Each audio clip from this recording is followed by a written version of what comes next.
My wife started going out every week with her single and divorced friends, who convinced her I don't appreciate her. So I had my friends follow her on girls' night and caught her making out with a random guy after taking off her wedding ring. I never imagined I'd be writing about my marriage problems online, but here I am. I'm a 35 million and my wife is 32F. We've been married for 7 years, together for 10, and thankfully we don't have kids. Over the past few months, my wife, Jen, not her real name, has made some new friends who, quite frankly, have been a bad influence on her. These women are all either single or divorced, and they seem to have a pretty cynical outlook on relationships. Ever since she started hanging out with them, Jen has been acting different. It was hard to put my finger on it at first. She started going out a lot more on girls' nights. That's fine, but it quickly went from an occasional happy hour to almost a weekly bar or club outing. She comes home late, sometimes buzzed or outright drunk. She used to at least text me if she'd be out really late, but lately I've been getting silence or vague one-liner replies like, "Don't wait up." Her behavior towards me has changed too. She's become more distant physically and emotionally. We used to spend our evenings together, even if it was just watching Netflix or talking about our day. Now, most nights, she's either out with these friends or glued to her phone, chatting with them. If I suggest a date night or even just cooking together, she brushes me off. I tried not to jump to conclusions. People drift in and out of social phases, right? Maybe she just needed girl time. But then there were specific red flags I couldn't ignore. One, she started dressing up more than usual whenever she went to the gym or out with them. New outfits, extra makeup, even for just working out or a casual drink. Two, she became very protective of her phone. Before, we'd use each other's phones all the time for music or looking something up. Now her phone is locked with a new passcode and practically glued to her hand. If I so much as glance in its direction, she tilts the screen away. 3. A few times I walked into the room and she hurriedly stopped texting, or she and her friend on speaker would lower their voices. The other day, I caught a snippet of conversation when she was FaceTiming one of these friends. Something like, "You deserve it if he's not giving you attention." And she shushed her friend because I was in earshot. That particular line has been eating at me. If he's not giving you attention, you deserve it. It sure as hell sounds like they're encouraging her to seek attention elsewhere, as in from other men. I know I haven't been the most doting husband lately. I've been swamped at work the past few months and admittedly stressed out, which has affected my mood. Our intimacy has dropped off some, partly because I've been tired and maybe a bit depressed. I own that. But I've never mistreated her, and I didn't think it was so bad that she'd stray. About 3 weeks ago, things escalated. My wife started talking a lot about this guy at the gym. Let's call him Chris. She casually mentioned him a few times, which I found odd because she never used to talk about other guys like that. It was always just her and her female friend going to a yoga class or whatever. Now suddenly there's, "Chris from the gym bench pressed X today," or "Chris showed me a new protein shake recipe." I was like, who is this Chris and why is he suddenly a daily topic? I asked, "Who's Chris?" She immediately got defensive, saying he's just a guy in her workout class who sometimes chats with her and her friend. According to Jen, he's just a friend, and I'm making a big deal out of nothing. I dropped it, but I couldn't shake the feeling something was off. It wasn't just the mentions. It was how she said his name, with a little smile. A week after that, I came home early from work to find Jen getting ready to go out with the girls. She was dolled up like it was a nightclub date. High heels, short dress, full makeup, perfume that I usually only smell on special occasions. She said they were just going to some low-key lounge. I tried to joke. "You sure you're not secretly going on a date?" I half meant it. She snapped back that I was being insecure and that her friends told her I don't appreciate her anymore. That caught me off guard. I asked what she meant by that, and she just said, "Well, you have been so unavailable lately, emotionally and physically. They notice it. Maybe if you paid a little more attention, I wouldn't have to seek it elsewhere." That "seek it elsewhere" part hit me like a truck. I responded, "Seek what elsewhere exactly?" She immediately backpedaled, saying she didn't mean anything by it, just that she craves attention and validation, and her friends give that to her. Then she left, saying we'd talk later because she was already running late. I was left standing there, wondering what the hell was happening to my marriage. I won't lie. After she left that night, I felt sick. I poured myself a whiskey and sat on the couch, mind racing. Did I inadvertently push her away? Is this partly my fault? But even if I have been a bit checked out, cheating is not the answer. If she's unhappy, we should talk or go to counseling, not whatever the hell her friends are suggesting. Speaking of her friends, let me give some context on them because I think it's crucial. 1. Friend A, Mia, is recently divorced and very bitter about men. From what Jen told me, Mia's ex-husband cheated on her and the divorce was messy. I suspect Mia's trauma is coloring her advice. She often tells Jen that men only care about themselves and that she needs to live her life to the fullest, which apparently means acting single. 2. Friend B, Tara, is not married yet, but has a long-term boyfriend. In fact, Jen mentioned Tara recently got engaged, ring and all, with a wedding planned for early next year. You wouldn't guess she's engaged from the way Jen describes their nights out. Tara sounds like the wildest of the group. Partying, grinding on random guys, doing body shots, you name it. It blows my mind that her fiancé, if he even knows what she's up to, is about to marry her. 3. Friend C, Lena, is the youngest, a few years younger than my wife. She's never been married. She's in an on and off relationship, but technically single. Lena is basically the free spirit who hates the idea of settling down and apparently thinks everyone else should be just as non-committal as she is. These are the people in my wife's ear. When I met them briefly at a brunch months ago, back when I thought they were just some nice gals from her yoga class, they seemed harmless. But now, from what I gather, they're actively convincing Jen that I'm some neglectful jerk and that she deserves to have some fun. I can only imagine what fun means. Update 1. A few days later. First, thanks to everyone who commented on my original post. I didn't expect so many responses and opinions. It was a mix of tough love and support, but honestly, reading them helped me feel less crazy. A lot of you pointed out that I needed solid evidence, that confronting Jen or her friends without it would just lead to more gaslighting or denial. Some suggested I talk to her more firmly, or even involve a private investigator. I decided I'd try a bit of both. Talk to my wife one more time, and if that failed, quietly gather evidence. So, a day after my post, I sat Jen down for a serious conversation. I picked a calm moment. Sunday afternoon at home. I told her straight up that I was worried about how much she'd changed lately, and how her friends seemed to be encouraging behavior that could wreck our marriage. I said I was willing to work on things like my own availability and affection if she felt neglected, but I needed her to meet me halfway, and set some boundaries with these friends and any guys sniffing around. It did not go well. Jen immediately took offense, acting like I was attacking her and her friends. She said, "So now my friends are the problem. You just hate that I have a life outside you." I tried to keep my cool and replied that having a life is fine, but not when it involves disrespecting our marriage. I brought up the gym guy, Chris, saying it made me uncomfortable how close they seemed. She rolled her eyes and said, "Oh my God, nothing happened. We just talked. Why do you always assume the worst?" I mentioned how she told me, maybe if you paid more attention, I wouldn't seek it elsewhere. At that, she gave me a cold look and said I was twisting her words. According to her, she only meant she feels lonely, and her friends and Chris give her positive attention that I haven't been giving lately. She turned it around on me. "You checked out on me first. You practically pushed me into finding other people to talk to." That hurt, but I realized the conversation was derailing into a blame game. I asked if she'd be willing to do marriage counseling. Jen laughed and said, "Why?" "So a therapist can also tell you to stop ignoring your wife?" Hard pass.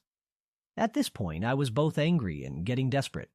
I asked her straight, "Have you or your friends been messing around with other guys? Be honest with me." She crossed her arms and replied, "What? Are you going to hire a PI to follow me now? You're being ridiculous." She neither confirmed nor outright denied, just deflected. I told her, "If there's nothing to hide, then you shouldn't mind if I verify for myself, right?" She called that insulting and said I was acting like a controlling... The fight escalated, raised voices. She accused me of spying on her and not trusting her. I countered that she hasn't given me a reason to trust lately, with all the secrecy. Eventually, she stormed out of the house to get some air. When she came back later that evening, we basically avoided each other. She slept in the guest room by choice, which has never happened before. That night, I felt pretty hopeless. It was clear that talking was getting nowhere. She was deep in denial, or just fully siding with her friend's twisted logic. She didn't apologize or show any real concern that I was upset. She acted like I was the problem for questioning her. After that disaster of a talk, I knew I had to go the evidence route. Several of you suggested it, and my gut agreed. If she was going to keep painting me as the bad guy, I wanted indisputable proof of what was really going on. I have two close buddies, let's call them Mark and Danny, who I trust with my life. We've been friends since college. They know a bit about what's been happening because I've confided in them as things got worse. Neither of them likes what Jen's new friends are doing. In fact, Mark went through something similar with an ex-girlfriend who cheated, so he was extra emphatic that I needed to know the truth. When I told them about the possibility of Jen and her friends messing around during their nights out, both immediately offered to help me find out. Conveniently, or not so conveniently, I learned that another girls' night out was coming up this Friday. Jen mentioned it in passing the morning after our fight, almost like a provocation. She was getting ready for work and said, "By the way, I'm going out with the girls on Friday. Don't wait up." Just like that. No discussion. I only replied, "Okay." Inside, I was fuming at how little she seemed to care about my feelings, but I didn't argue. I just noted the date. If she was going out again so soon, I suspected this might be the opportunity to see what really happens on these nights. I told Mark and Danny about the Friday plan. The idea was simple. They'd go to the same club bar discreetly and keep an eye on Jen and her friends. If they saw any sketchy behavior, like flirting, dancing up on guys, or worse, they'd try to get photo or video evidence. Both of them are single at the moment, so two guys at a club wouldn't stick out. They could blend in easily. They even joked about it being a fun stakeout mission, like the old days sneaking into parties. It was Wednesday night as I wrote this update. Friday was in 2 days. Jen had been mostly ignoring me, or acting like our blow-up conversation didn't happen. We were in this weird Cold War state at home. Polite small talk, no affection, walking on eggshells. She was still constantly texting her friends. I noticed she was extra excited talking about Friday, picking out outfits with them via text and all that. She didn't even try to hide it because I guess in her mind I gave permission by not fighting her on going out. Update 2. The morning after Friday night. Well, last night was the night. My friends Mark and Danny went on the planned stakeout while I stayed home trying to play it cool. I told Jen I was just going to have a quiet evening in. She got all dressed up to the nines for her girls' night. I mean, really dolled up. Tight black dress, high heels, full glam makeup. When she left, she barely said goodbye. Just a quick, "See you later." I spent the evening alternating between anxious pacing and distracting myself with Netflix. Not that I absorbed any of it. Mark and Danny checked in a couple times to confirm they got in and spotted the group. Close to midnight, I got another message from Mark. "Dude, it's bad. I'm getting vids." That was it. I tried to ask what happened, but he didn't reply immediately. Those were probably the longest 20 minutes of my life, just staring at my phone, imagining every worst-case scenario. Finally, around 12:30 a.m., Danny texted me, "We're leaving now. Got plenty of footage. Talk soon." They came over to my house afterward. I told them to come no matter how late. Jen wasn't home yet, which actually made me even angrier. It was past 1 a.m. on her married woman girls' night, but I kept my cool externally. Mark and Danny looked almost as upset as me when they arrived. We quietly huddled in my living room with the lights dimmed. I didn't want Jen to return and see us up. That would be hard to explain. Mark said, "I'm sorry, man," as he queued up a video on his phone. Nothing could have prepared me for actually seeing it. The first video showed the three friends on the dance floor with some random guys circling them. Tara, the engaged friend, was grinding on a dude, looking like she was single and loving it. The other friend was dancing just as wildly with some guy's hands all over her. 2. In the same clip, I spotted Jen at the bar area, talking very closely with a tall guy in a button-down shirt. The music was loud. You couldn't hear their conversation. But her body language said it all. Flirty head tilts, twirling her hair, leaning in to touch his arm occasionally. 3. The next video was shakier. Danny took it while moving. It showed Jen and that same tall guy on the dance floor. His hands were practically on her waist and lower back, and they were dancing very close. I saw her laugh at something he said, and then she put her arms up around his neck. They were grinding. I had to look away for a second, I was livid. 4. Mark urged me to watch the next one. In that clip, presumably later in the night, Jen was kissing the guy, full on making out, against a wall near the back of the club. One of her friends, I think Mia, was right next to them, swapping spit with another guy of her own. It was like a freaking hookup corner. The image of my wife passionately kissing some random dude, her hands in his hair, his paws all over her, is burned into my mind now.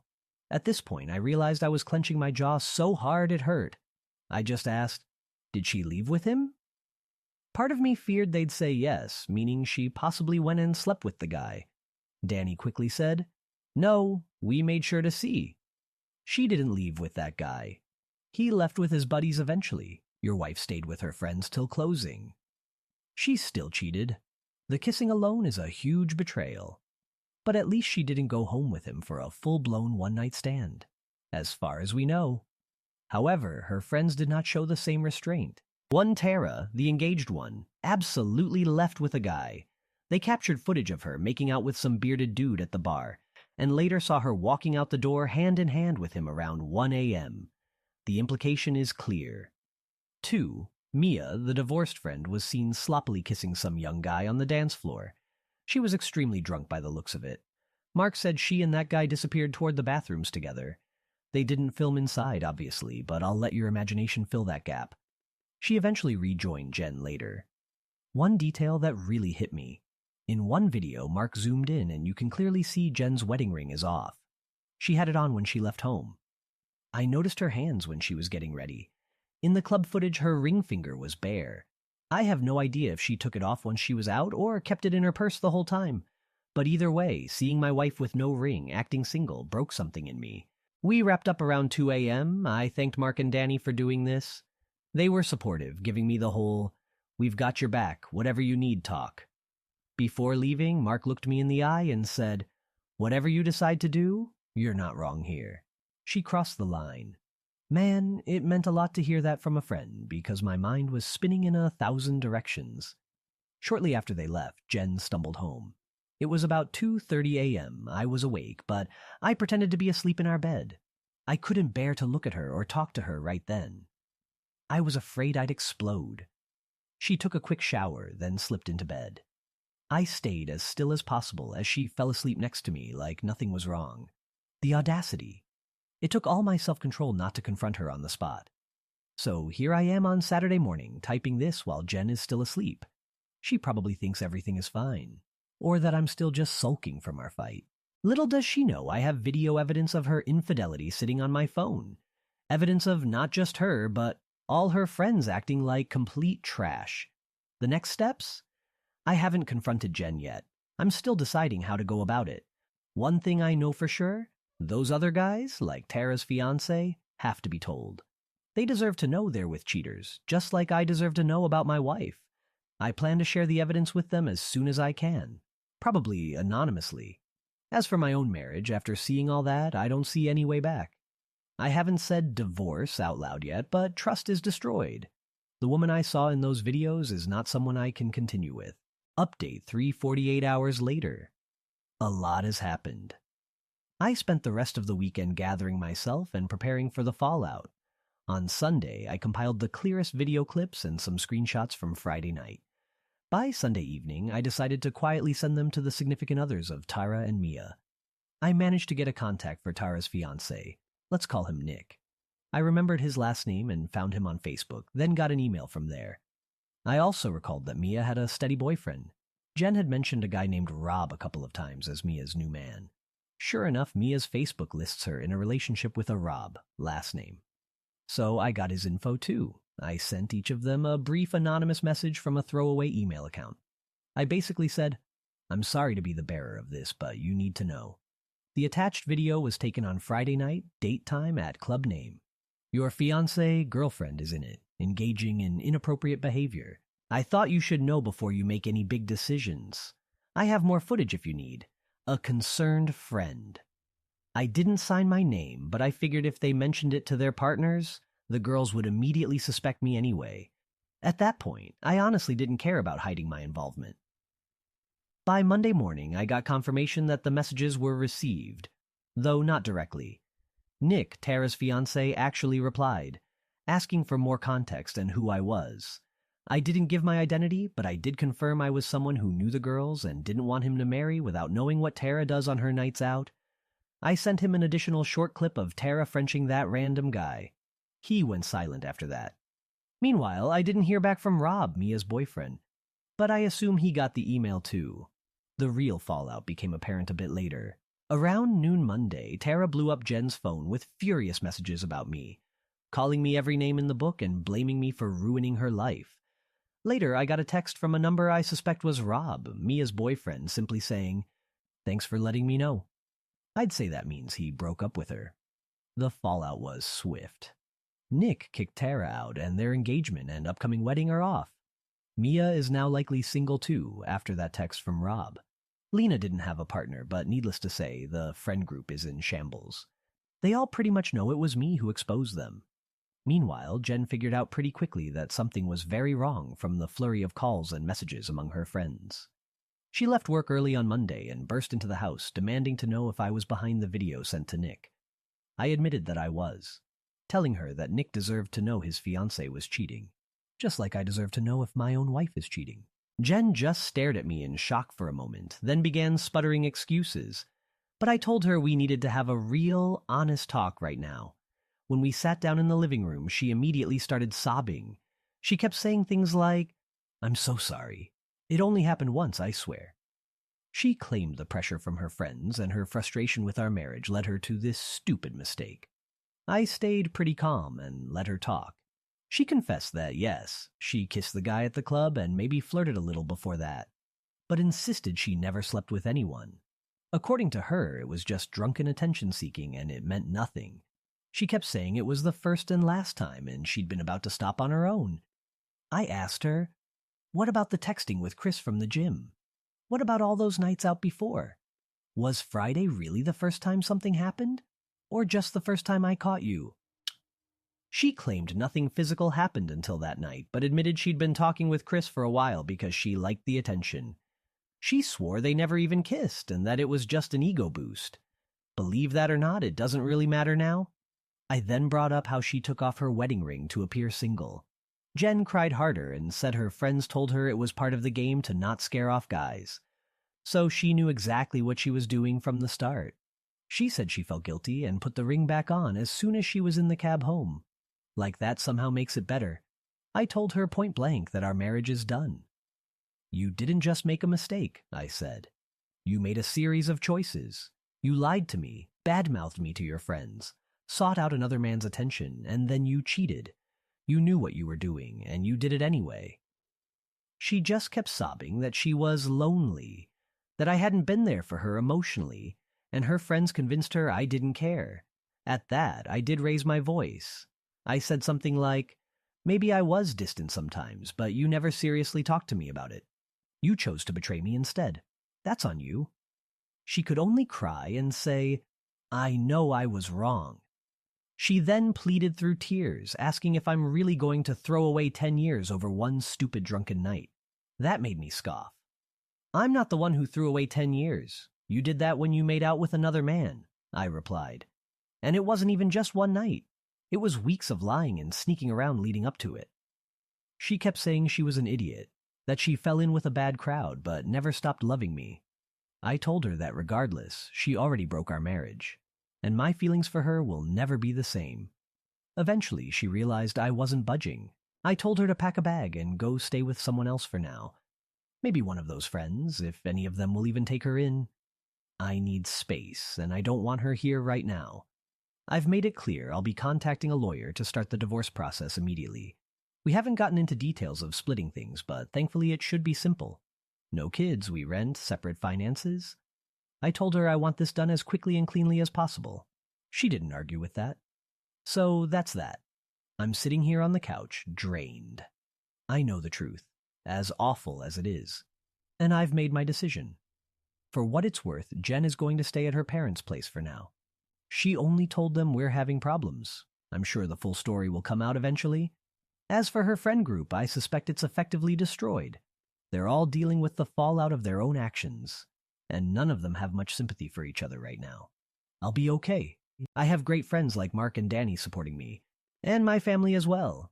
I plan to see a therapist to work through the anger and hurt and to make sure I come out of this okay.